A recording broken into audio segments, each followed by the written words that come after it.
I didn't think I'd be alive after past 20 anyway. I'll be in prison doing charges for some murders or something. Tyson Fury says a lot of shit. His mouth's like a toilet, just keeps on flushing and flushing and flushing and flushing. He can't get in my head. If he gets in my head, he's just gonna find a lot of disturbance in there. So don't give a.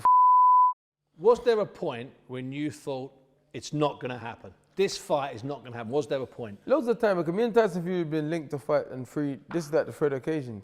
One time he said he'll fight me, the WBC made us mandatory for the diamond belt. They did. Another time he said he'll fight me if he beat Deontay Wilder, because Deontay Wilder is a bomb and a big dosser, and he won his mandatory challenge and stuff. And then he beat Wilder, didn't fight me. Tried to run off from Wilder, then contracted to fight Wilder the third time, and etc. etc. And then even as a mandatory, I thought, and me and him was harder, I thought the fight was still not going to happen. And then obviously, he tried to run off and tried to fight. He said he wanted a warm-up fight or fight some other guy or some rubbish. And you know what, with Tyson Fury, you never know. He says a lot of things and do a lot of things and whatever. Obviously, my fight is obviously the biggest money fight that come up. So he thought, oh, wow, okay. So he took the fight. Because you have a lot of history with him, don't you? You spent an awful lot. I mean, I remember talking to on my BBC radio show all those years ago when you've been living up there with him, in close proximity. We used to choose his uncle Peter Fury. He's a very smart man. I got a lot of time for Peter Fury. He's a very smart, very intelligent man, and he knew to build Tyson up to that level, he needed good, strong guys, resilient guys, tough guys who didn't care where he was, to push him and build him to level. And that's why I was one of the guys, Eddie Chambers and all those guys was one of the guys that they brought in to help him, you know what I mean? And I spent a long time with him up in Manchester. I can't remember what. Lancaster and Morecambe. Yeah? No, I don't think it was Morecambe. There's a caravan site that Peter owns or something. Spent a lot of time there. I can't remember where it is in it. We spent a lot of time there training. Went out to Belgium with him and other places and a lot of training camp with him and stuff. Holland, I think, as well. So yeah, we spent a lot of time together. We know each other quite well. I was cool with the guy. I never had no beef with him. But then all of a sudden, you know what Tyson's like? He just starts going on and start shouting and screaming, which I don't understand. You're a giant. You don't need to go around shouting and screaming. You're a big guy. Just be yourself. But he likes shouting and screaming, and him and his dad and them they all like shouting and screaming, which is I don't get why to be honest. Because you've not yet come face to face, which is a long story in itself. Do you regret that things hadn't been worked out so that you could have come face to face for the press conference 6 or so weeks ago? Do you regret not getting the opportunity to look him in the eyes, to see him? I don't regret anything really, because I'm a professional. I'm a top guy. This ain't the Tyson Fury show. This is the Tyson Fury and Dillian Whyte show. And from where I stand, this is Dillian Whyte Tyson Fury show. From where I stand, from where you stand, this is the Tyson Fury Dillian Whyte show. Obviously, he's heavyweight champion, so I understand what they're doing and what they're saying and whatever. But you can't buy a race car and you can't buy a high performance car and not prepare to put high performance fuel in it. And that's what they're trying to do. They won the fight and they're trying to treat me like nothing. They want to pay anything. They want to look after things properly. They wanted to just say, well, we want the fight. You have to do what we say. No, it's not. I don't have to do what you say. I am my own man. I do what I want to do. Unless you want to play ball right and do the things properly and sit down with my team and work stuff out. As you can see, even today, now, last minute, they're trying to work stuff out now. That's what we're just doing this interview now. So, has that disappointed you? Or has it shocked you, or has it disappointed you? It ain't shocked me, and it ain't disappointed me, because I've been around boxing a long time. You know my story in boxing. I've been in all different ends of boxing. So, and with Tyson Fury, you have to respect everything. This is a man that's weighed in and pulled out the fight on the day of the fight. Remember, he weighed in to fight Ustinov and pulled out on the day. Yeah. It's a man that's pulled out of the Klitschko fight, just show what picture of his ankle that he twisted his ankle running. He didn't turn up. Remember, people forget Tyson Fury didn't turn up to the Vladimir Klitschko press conference. Everyone's giving me a stick, but Tyson Fury didn't actually turn up to Vladimir Klitschko press conference. Remember, Klitschko was there like, yeah, and he didn't turn up. So everyone's giving me a stick, and he was contractually obliged to go to that. I weren't. I'm always contractually obliged to go to any press conference with him. So you've been here in Portugal in a great camp. You've been here for nearly 2 years now since you first drove down there, and you've had fights. You've been preparing well. But was there part of you that wanted to be there to maybe answer some of the things he was saying and some of the things that the people in the Tyson Fury business have been saying about you? Is there a part of you who wants to answer that, Dillian? I don't care, man. Listen, I don't care what Tyson Fury says. Tyson Fury says a lot of His mouth's like a toilet, just keeps on flushing and flushing and flushing and flushing. That's Tyson Fury. Like, he just flush any random that comes out of his mouth. So I don't really care about what he says or what he does. And but me and him gonna have a fight regardless. Yeah. We're gonna get in there. We're gonna fight regardless. You know what I mean? So I don't care what he says. I don't care about mind games, and I don't care about all of that. And listen, I'm a fight. I'm a warrior. If he wants it, anytime, anywhere, I'm down. I don't give a about this, that, and the other, and whatever. You know, but he can say what he wants. He say, oh, Tyson Fury is king at mind games, and he likes to. I don't care. It doesn't mean anything to me. He can't get in my head. If he gets in my head, he's just gonna find a lot of disturbance in there. So don't give a. You know, people forget, Dillian, and I'm gonna half use one of your quotes. People forget how hard you had it coming up. Small halls, rubbish venues. Let's get it right. Sometimes not sure if you're going to get paid. Sometimes not even getting paid. That's part of the Dillian Whyte story. You know what? I'm used to hardship, man. You know, it is. Sometimes I think about it and I don't like talking about my story too much or going into it because a lot of it is a lot of unpleasant. You know, it's a lot of unpleasantness and darkness in my life and in my story. So I just get on with it and I just focus on the positive and stuff. But it's been one hell of a road, man. It's been a lot of ups and downs, a lot of struggle. You know, I remember, I think this fight when I had to pay the opponent, I think 1,700 quid, and I was like, I had 1,500, and I needed to find the other 200, and I was fighting at like 9 o'clock. I was out to the venue 8 o'clock trying to sell the last few tickets, trying to do the deal. Oh, I'll give you free tickets for 60 quid, you know what I mean? Trying to do deals. Trying to find the 200 quid. Trying to get the money to pay the guy, you know, and the opponents turned up and I had to pay these guys, you know what I mean? So, but you know what I mean, but I'm used to it, man. I never come from a sporting background, you know. I never, like, my parents couldn't afford to take me to a sport club as a kid and stuff, 'cause we was broke, so I never had no sporting background. I just, you know, I just got lucky, man. But we're here now. We're in camp here. We're in camp here. We had the purse bids eventually after much delay, and then you didn't come to the press conference, and there was all sorts of disputes, and we're getting close to it now. We're getting really close to it. What are you looking forward to in fight week? The last 7 days, 6 days, 5 days, 4 days. What are you looking forward to?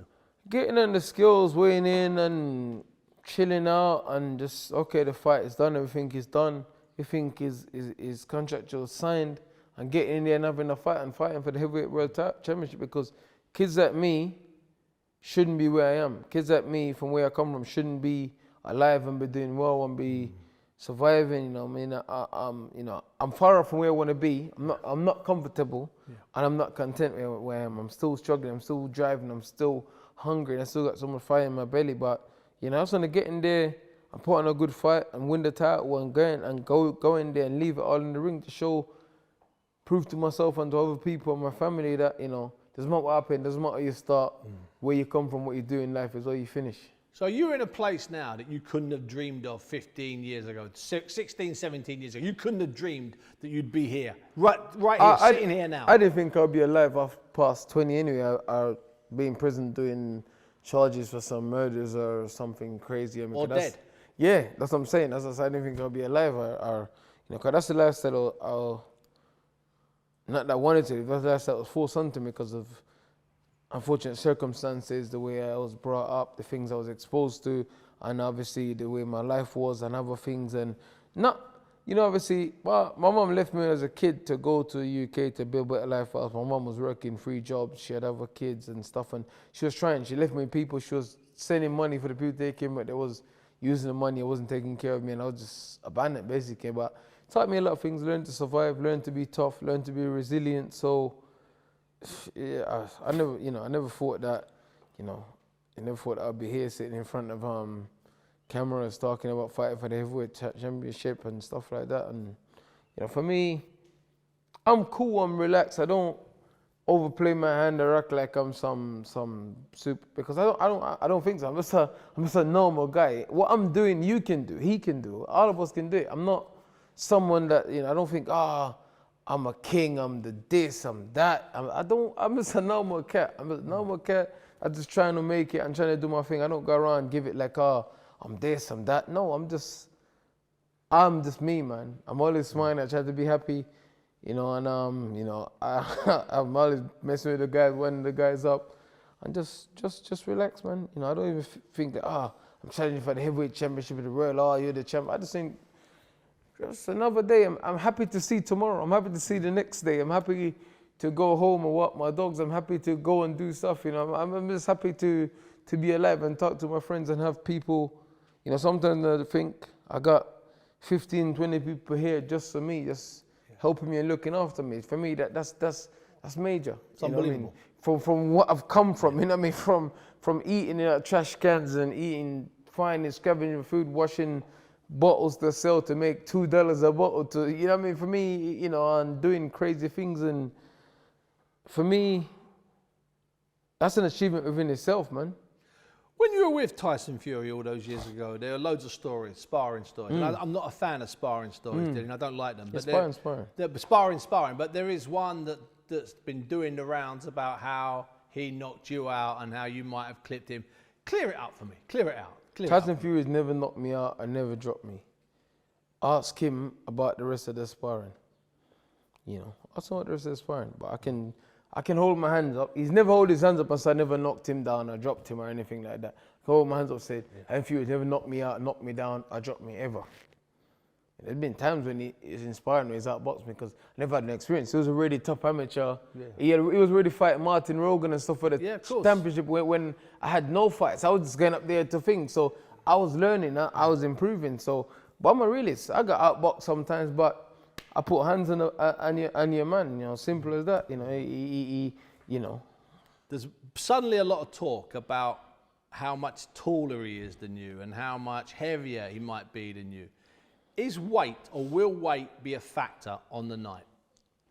We'll find out, you know. Listen, I'm probably one of the strongest boxers to ever live. You know, physically, I'm probably one of the strongest boxers to ever live in any era, you know. And I'm not someone that says these things or talk lightly about these things, you know. Obviously, he's a big guy, he's taller than me, he's this, that, and the other, and whatever. Tyson Fury is not the most physically strong guy, you know. And you know that from sparring with him? I know that from being around, you know. Look how long it took him to finish Wilder. Wilder was done after 3 rounds. You know, Wilder was breathing out of his ass after 3 rounds, you know. You told me after the second Wilder fight, when Fury beat him, you said to me, that won't happen to me. I won't be pushed around like Wilder was pushed around. And then you said, and Fury knows that. Let's see what happened. Tyson Fury says this and says that. He says he's going to set about me in the first round. Then he says he's going to box and move. He's going to go southpaw and show the world how great he is. But if I'm a bum and I'm a dusser, always beating me, going to show the world how great he is. Everything he says is contradicting. That's why his mouth like a toilet. He says, oh, I'm a nobody, I'm an average heavyweight, I'm a bum, I'm slow foot, I can't punch. But then he says he's going to beat me and show the whole world how great he is. What does beating me show the world how great he is? I'm a nobody. I'm just an ant that's just going there to get paid, basically. That's what he's saying. So why does he do a 12-week Spartan training camp for me? I'm a nobody. You are the greatest of all time. You're the new 6'9" Muhammad Ali, Mike Tyson, Joe Frazier, John Foreman rolling one. So why are you training hard for me? I'm a nobody. If I was fighting a nobody, I would even train. You know, you're 6'10", you're 20 stones, you're the greatest, you're the most colorful, prettiest guy, whatever. So why are you training so hard for a dosser? But you know, Dillian, that might be the case with some of the people in the Tyson Fury business. But Tyson Fury and the men around him, they know how hard you are. They know how hard a fight you'll be. Or are you not sure they believe that? I don't know what they believe, man. We'll see. I don't know what they believe. But everyone knows Tyson Fury talks. Simple as that. Tyson Fury talks a lot of says a lot of things. He says, I'm going to come in the heaviest I've ever been, and then comes in the lightest he's been for 5 years. Yeah. So you have to just try and prepare for every eventuality with him, you know. Because you know it's a hard fight, don't you? Oh, you know I'm under no illusions. Yeah. I'm under no illusions. Listen, we've been working, man. We've been working, you know. We've been working, man. We've been working, you know. We've been working. I'm feeling good. I'm feeling happy, you know. I just want violence now, to be honest. You know, I just want the violence to begin. You know, I'm calm, I'm cool, but inside it's just rage and violence. It's just going off in my head. Do you feel different? You're talking about rage and violence in your head. Is that normal for you? Did you feel that before Parker? Did you feel that before Rivas? Did you feel that before the rematch with Chisora, Helenius? Did you feel the same kind of intensity? I've always had rage and anger and violence in me because that's what kept me going at times when I was hungry, when I never had enough food, when I was starving, when I was left to die. That's what kept me going. You know, that's what I do. I just channel it. I be calm. I smile a lot. You know, people think, oh yeah, this is. Listen, I'm a nice guy. I have respect in that. But for me to go like that, I don't need 2 days. For me, just like that. You know, if I gotta get up now and do stuff, it's not a problem for me. You know, and that's who I am. If things don't change and you end up flying in just for the weigh-in on that Friday, for instance, would that bother you if things don't change? I don't really care, man. You know, sometimes with these big fights, people start to freak out. Yeah. And I've learned from experience, and I've seen these things happen, and so I try to equip myself with the ability to stay calm, to try not to make these things bother me. So whatever they're trying to do, whatever they want to do, I'll roll with it. Yeah. You know, obviously, I'll roll with it, and we'll deal with it. You know what I mean? If they want to do that and play games and mess me about, I don't care. I don't care. I'll do whatever I have to do and roll with whatever I have to roll with, and I'll try and cope with it to the best of my ability and just try and get on with it. If they want me to fly in Saturday morning, I will. So you've got no desire or no urgency to be face to face with him 3 days before the fight at the press conference. That is, you know, you don't want to do that. If it happens, it happens. It's not that I don't want to do it. I'm a professional. I don't need. Listen. A soldier goes to war and do what he needs to do. He doesn't need to be, okay, you're going to fight these guys, go face to face with them. No, he turns up, he picks up his rifle, he gets his orders, he goes out and execute. You know, if he comes back, he comes back. If he doesn't come back, he doesn't come back. That's my mindset, you know. You know, a lion don't hunt because he's hungry. A lion hunt because that's what he knows what to do, you know. When was the last time, and at what fight was it, or function, when was the last time you saw Tyson Fury, bumped into him? Can you remember?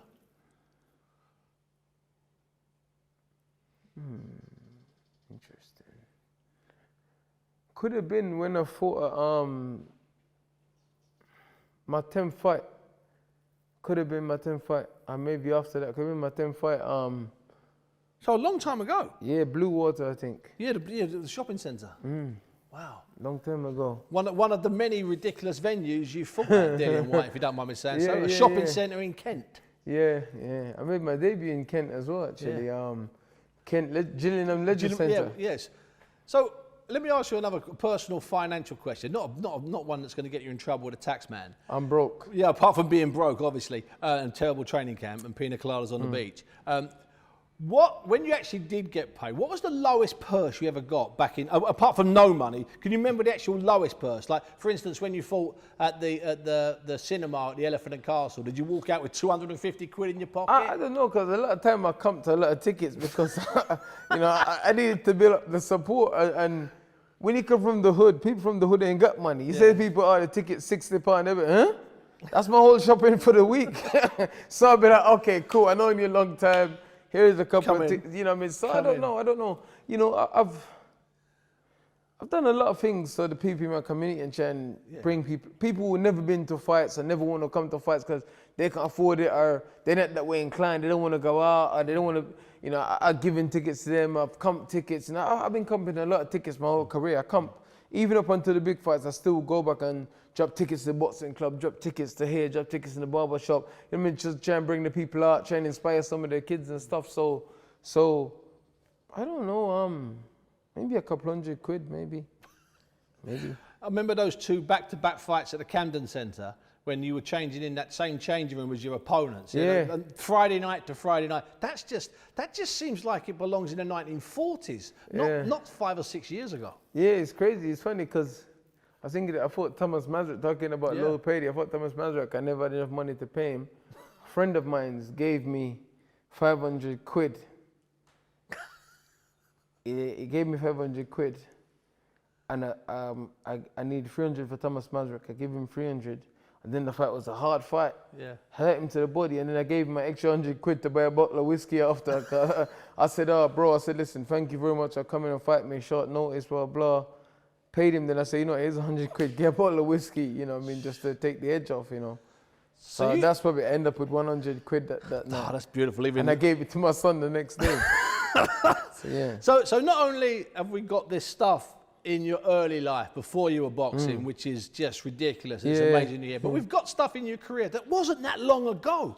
That's just, it's absurd. Most people watching this won't believe that here you are, 5 years or 6 years after that, fighting in front of 94,000 for a lot of money. It's just, it's like you've had 3 separate lives. Man, you know, if you're not strong in life, you end up blowing your mind, man. Because even sometimes I think about some situations that I've been through in life and things that's happened, even though they happened years ago, sit back and I think about it, and I feel like just crying or just getting angry, you know what I mean? So, you know, it's crazy, man. But you are strong. Yeah. All of the stuff that's happened to you has made you the man you are now. Yeah, it has, man. You know, a few times broken down, man. A few times broken down on the verge of insanity, man. Broken down a few times.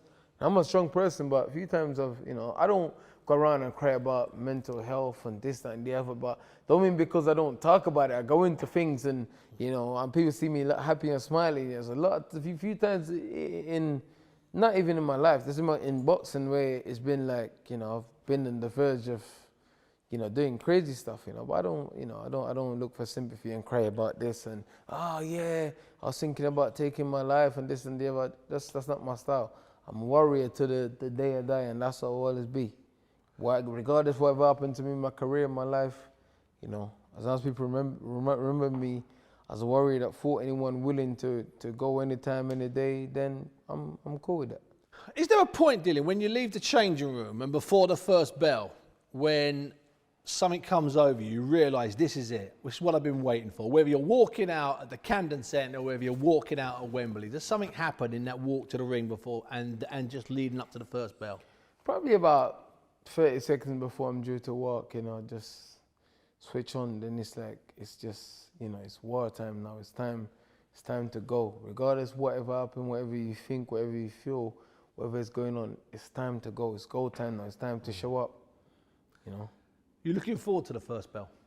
Yeah. You know, there'll be a lot of emotions, a lot of things going on. This is my biggest fight to date. You know, this is what I've waited for. So there'll be a lot of emotions going on. But, you know, we'll be prepared. I'll prepare the best I can. And I'll be good. I'll be fine. I'll be fine. You know, I mean, I'm not thinking, wow, oh, man, this is. No, I'm just like, yo, it's going to go down, man. You know, I'm just like, cool. It's a big one, but I'm ready for this, you know, I'm ready for this.